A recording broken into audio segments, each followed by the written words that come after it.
Ramdam ng isang babae kapag hindi na siya ang tanging hinahawakan mo. Hindi mo man sabihin, hindi mo man aminin, mararamdaman niya. Hindi dahil naghihinala siya, kundi dahil ang puso ng babae ay sensitibo sa pagbabago. Malakas ang pakiramdam ng babae, sa kilos mo, sa energy mo, at kahit sa pinakasimpleng paraan ng pakikitungo mo.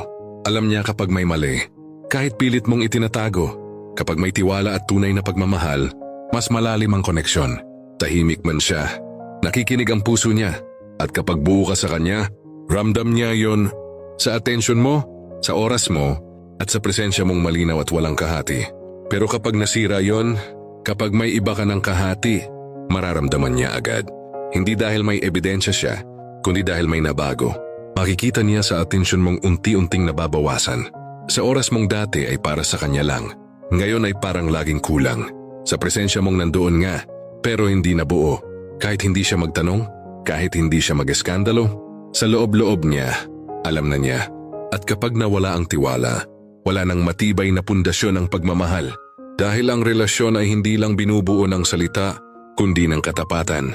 Kaya kung may iba ka pa, habang sinasabi mong mahal mo siya, tigilan mo na.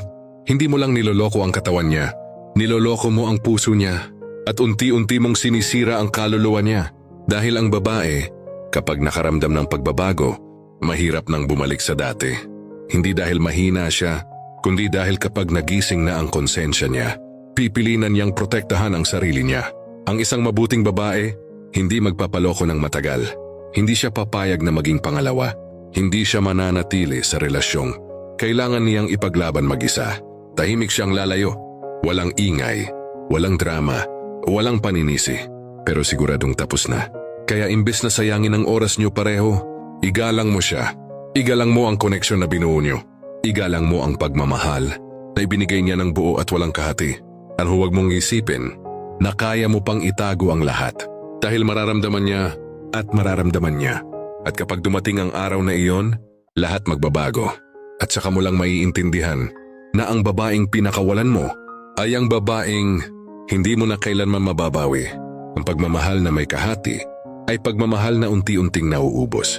Kung hindi mo kayang maging buo, mas mabuting maging tapat.